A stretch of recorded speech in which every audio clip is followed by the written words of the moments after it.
Cavatelli alla vodka, the pasta shape and the pasta sauce that I think everyone should know how to make.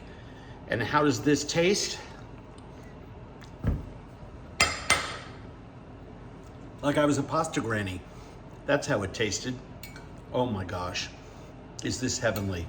Silken mouthfeel, that creaminess and that little bit of spice that we associate with this dish. So much texture, so much flavor. It's absolutely perfect and so easy to make. You want to make this? Click down below. Subscribe to Spilled Milk. I'll show you how. So, what's the first thing we do? We got to make our cavatelli. Around 200 grams of water and about 400 grams of 00 flour or semolina flour, or what I do, which is a combination of both, and a little pinch of salt. You want to ease back on the water if you're going to mix in a little ricotta or something else, because remember that ricotta cheese has moisture, but start out with the standard. Second thing we got to do kind of simultaneously, we got to get our water boiling. Yeah, when it comes to flour, I like the good stuff. I've got a scale right here, and I'm just gonna start measuring out 400 grams. So I got 250 in this bowl right here. This one. But what I'm gonna do is I'm gonna make up the difference with some really nice semolina flour, finely ground. I can just pour this right out of there and stop when I get to 400 grams. That was easy. And now I'm gonna add my water. Oh, I nailed that just perfectly. And then we just give it the old mixeroo. And once it mixes and sort of comes together, super simple. It's looking shaggy, but don't think that water is evenly distributed in there. It isn't. That flour ball is dense, and as you work it and knead it, it's gonna gather up the rest of that shaggy part and become a nice dense pasta dough. If you need to add a little water, you can use a spray bottle for that, but all of this is gonna go onto my board. So there's that dough ball, and I'm just dumping all of this out onto the surface because as I knead it, and it's a very important part of this process, is to knead the dough for 6 or 7 minutes. We really want to make this lovely and dense. And it's just a little shaggy. It's just a little under moisturized, right? So I need a little more than a spray bottle's worth. So I'm just gonna put this on there with a tablespoon or so of water. You know, when you make this for as long as I have, you kind of know how you have to deal with this. And I just come back and forth like this for the first 2 or 3 minutes. And ultimately then when it comes together into a ball a little better, and I start to see the exterior get smooth, that's when I know I can stop kneading. When your dough looks like this, and it has a nice smooth surface, wrap it in plastic and let it rest for a half an hour.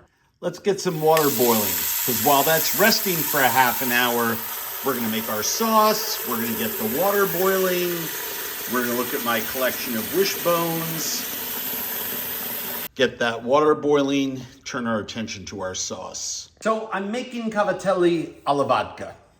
And I think if there is a more popular pasta, I mean, in 2023, it was Cacio pepe, right? I mean, everything was Cacio pepe. We practically were selling Cacio pepe bubblegum in America. But, and I think it really has to do with, you know, Torrisi and the success of Carbone and all of their restaurants. Pasta rigatoni alla vodka just sort of swept the country. And it's actually a recipe that's been around for quite a long time, and it's so easy to make. And the alcohol in the vodka really pulls all the flavors out of the onions and the shallots and the tomatoes, and it creates a really dry, luscious sauce. Combine that with cream and plenty of pecorino romano or reggiano parmesan, and maybe finish with a little bit of basil. And with a homemade pasta like cavatelli, which is so easy to make, you're gonna see it's simple. I do a couple of different things. The first thing is I don't use bacon or prosciutto in mine. I actually use cured ham ends, whether it's prosciutto, whether it's American country ham, whether it's Serrano or Iberico from Spain, jambon sec from France. I use the dry cured stuff. I slice that up and I just gently saute it along with my onions and shallots and garlic. I hit that with tomato paste, and I hit that with vodka, then I hit that with tomato puree and some little bit of roasted pepper puree if I have some. I have some roasted peppers that I made here. I just toasted these and peeled them. I'm going to put that in a mortar and pestle or puree it in the blender. I haven't figured that out yet. And then we're going to make our sauce, let that cook down. We're gonna enrich it with some pasta water in our cooked cavatelli, and it is going to be absolutely delicious. All right, so I'm just gonna cut up a couple of ounces of this ham. What I like to do is throw them in the freezer in these small little blocks, and then when I need them, I can defrost them and just rough cut this into strips. And then I can cut the strips by turning all this into little squares, and then they'll cook down in my sauce, and they'll add a cured, funky flavor with a little salty accent to it. So that's gonna go in my pan. What else is gonna go in my pan? Onion. Now, depending on what kind of pasta type, I may just cut this into thin slices, but I'm not. I'm gonna cut this into dice, small dice. I'm not gonna get into analysis paralysis.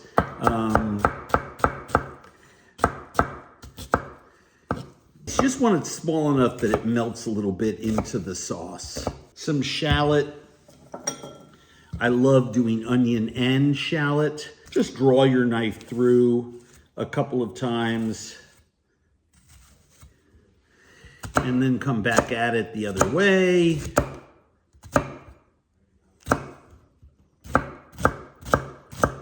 And then you can literally just carve diced shallot right off that base there. All that's gonna go into this luscious sauce. Last thing, 3 beautiful garlic cloves.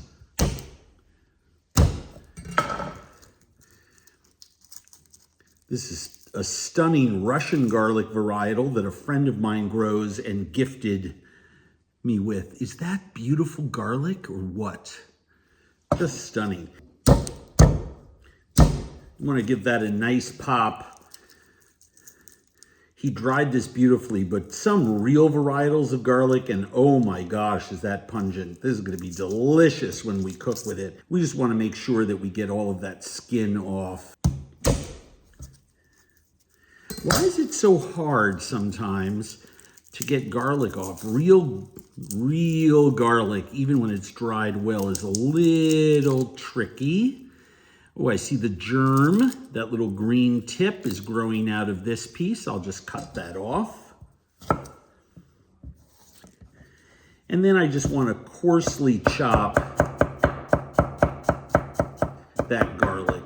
This sauce is going to cook for long enough that that garlic will melt into that olive oil and then ultimately into the tomato sauce. Now I have everything ready to go into my pot.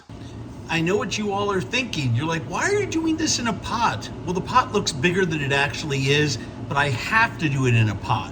Why? Because I'm making enough sauce for 4 to 6 portions. Come on, who makes it for 2? Put a few glugs of olive oil in there to sweat all of our goodies. That's getting nice and aromatic. I have that on medium-low. Add all of these goodies and let them start sweating in there for a while. And I don't want to scorch this. That's really important. I just want it to saute and cook for 7 or 8 minutes till the garlic, everything sort of comes together. I'm not searing the onions or caramelizing them. I just want to cook this down into a lovely, lovely sauce base before I add my tomato paste. So this has been cooking for about 6 or 7 minutes. Everything is nicely sweated. Nothing is browned or caramelized. I minced my roasted peppers really fine. I'm going to throw them in there. There are 2 schools of thought with a vodka sauce like this. One is that everything should be pureed until the whole sauce should be smooth. I am not one of those people. I don't believe in that. I like it studded with little bits of these vegetables. The sauce itself, which is the tomato product, the pasta water, and the cream, the liquid part, is going to be really luscious with an incredible mouthfeel. And I like it populated with little flecks of the shallot and garlic and ham and roasted pepper, and that's just a personal choice. Some people I know take this mixture in the pan and pulse it in the food processor or the blender to get it smooth before putting it back in. I don't. I think it's an unnecessary step, but you know, you do you. This is one of the most important parts of this whole thing. I add 6 ounces of tomato paste. Now that's quite a bit, but it allows me later on to add more pasta water, which creates really great mouthfeel in this dish. And that's one of the reasons I add a lot of tomato paste. I also, and you know, this is again, is just me, like to get all that tomato paste out of there. I add tomato puree to my sauce as well. Very few people do that, but I think it's very important. There are some recipes where you add a lot of tomato paste and then you populate the sauce with pasta water after you add the vodka. To me, I don't like the feel of that in my mouth. I don't like the taste of that as much as I like caramelizing this tomato paste along with all of these delicious aromatics that we cook this down with. I'm just mixing it together so that it's homogeneous before I let it caramelize a little bit. But I want to cook this down for, I don't know, about 3-4 minutes, and then I add my vodka, then I add my tomato puree. Caramelized tomato paste with peppers, shallots, onions, country ham, and garlic might be one of the best smells I know of. You should make a candle out of this smell. You could make a cologne out of this smell. I like to keep this moving because you got to caramelize it over medium heat or hotter, but you don't want it to burn. What you want to see is the oil turning red. This needs a couple more minutes. Now we're caramelized. It's been about 7 minutes. At this point, I add some wild oregano. I add a little bit of chili flake. For me, this dish should be seasoned with oregano and chili flake. I'm going to finish it at the end with a little parsley or basil.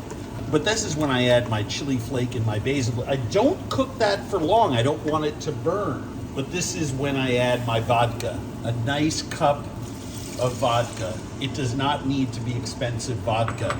You're making a sauce with it after all, right? And look at how quickly that thickens up because of all that tomato paste, right? So we want to bring this mixture to a simmer. All right, we can see that simmering, at which point I add about 3 cups of tomato puree, passata, from nice San Marzano tomatoes. It's thick.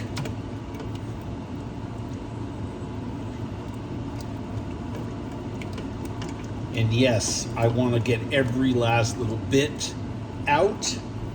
Resist the temptation to rinse it with water. Why? Because I want this nice and thick. We're going to add pasta water and we're going to add cream to this. I don't want to dilute this or make it thinner than it should be, because then I lose all that luscious mouthfeel. So this is the really contentious part of this dish.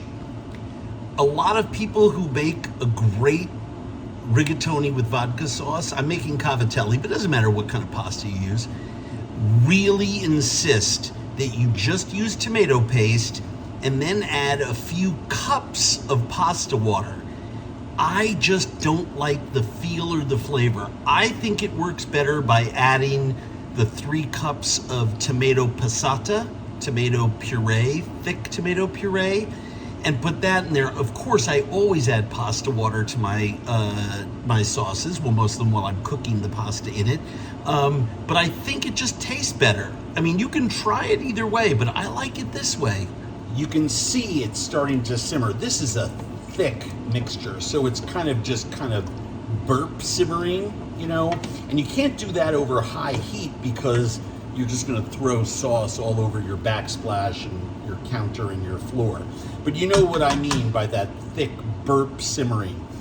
Anyway, at that point, give it a stir, slows down that simmering process. You can see those big kind of puffy blah, blah, blah simmers. I cook it like that for about 5 minutes. Then I add a cup of cream, bring it to a simmer, set it aside, and cook my pasta. While that's simmering, I can make my cavatelli real fast. I wrapped this in plastic and let it rest at room temperature for a half an hour. It's hard to see, but it's nice and tight and shiny, and it stretches beautifully. And I just put this little bit of semolina flour on both sides, and I roll this out.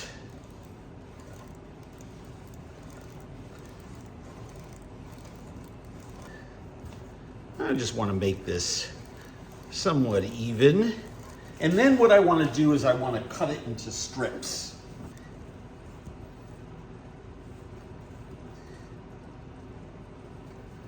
And I don't know what that is, about a half an inch, something like that. And the reason is I have to fit this into my cavatelli roller. And if it's too wide, you wind up with these weird little overhanging bits of pasta. I'll just try to squish this one down and shape it a little differently. You got to kind of do that with the ends, you know? We're just going to feed this into the roller, and we're going to make our cavatelli. Now, the way Grandma did this when she didn't have a roller is she would just take a small amount of pasta and she would use her hand and make a little piece of cavatelli like that with the heel of her hand or of her thumb. I'll show you that again, just hard down onto the ground. This is also a version of how you make little hats, or what is that, capelletti? But the other thing you can do is you can use some of these small antique Italian molds that are designed for pasta, and you can kind of push that down and make these little cavatelli shapes out of there. I find it's easier, especially when you're cooking for a crowd.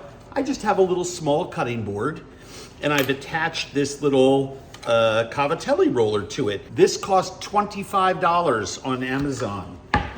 Don't buy the $14 one. You get what you pay for. And you can see by the size of this opening here, it's small. I want to go right in the dead center, and I don't want to go too far on either side of those two external round shaping bits. That's why I rolled this out and cut it into these thin strips. And let's see how I'm doing. And I just hold this down with one hand and get this going with the other. Now, I have done this a bunch. I should say made this a bunch, but there we go. Perfect Cavatelli with none of those little overhanging pieces. Pasta strip, put it right in the middle and just feed this through. I'm just holding this down and you can see what's coming out of this other side on your left side, my right, is more of this beautiful Cavatelli.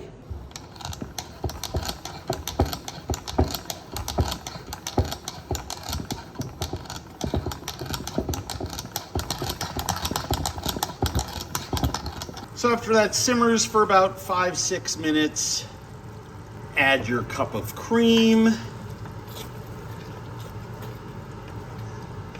Give that a nice stir. And you'll notice that every time we add a liquid,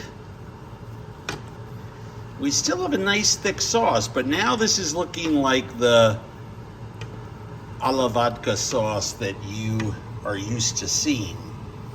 And it smells like it too. And at this point, I just bring this to a simmer and turn it off, because the next time we're gonna come to this is when we add a little pasta water and our cooked Cavatelli. All right.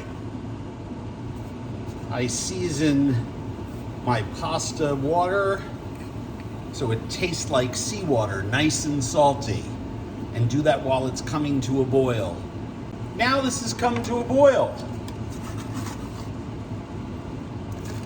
We drop in a few portions of our Cavatelli. I think I can probably get half of my tray cooked off in there. And you want to be careful. You want to count to about 30 before you start stirring, because you want this to kind of set. And I like to use a slotted utensil, and the reason is obviously water passes through it. So you see, all I have to do is nudge it. Now, just because it's floating doesn't mean it's done, right? It actually has to cook for a little bit, and you should taste one, right? Very, very, very important. As important, season your pasta sauce with salt, which is what I'm doing over here in the corner.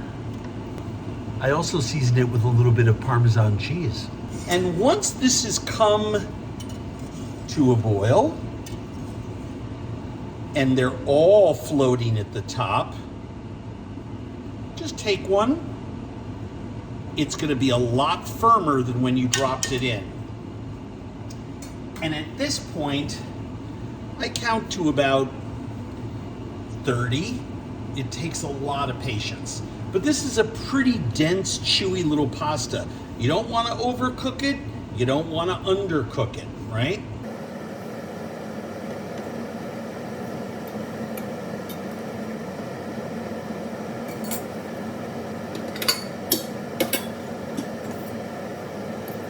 And now that I think it's ready and it starts to plump up a little bit,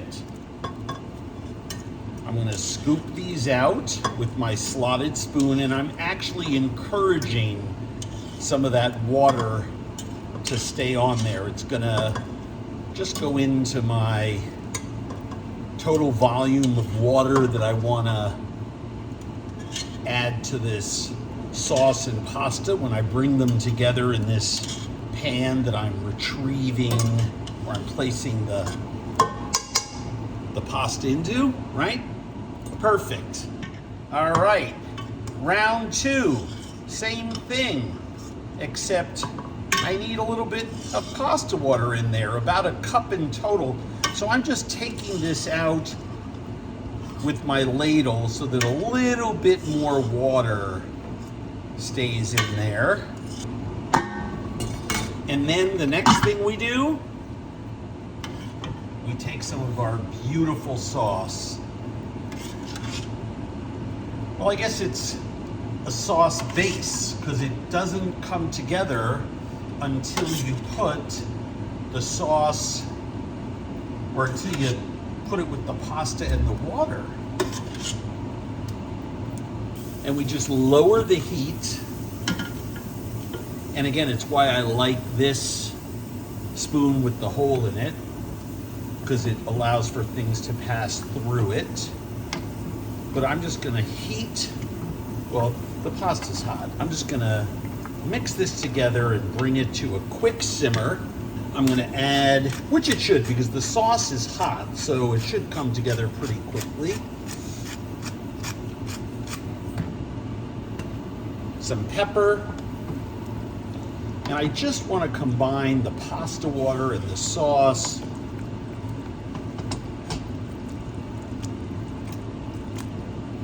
Look at the texture of that, just creamy and absolutely perfect. That, my friends, is a stunning Cavatelli alla vodka. All right.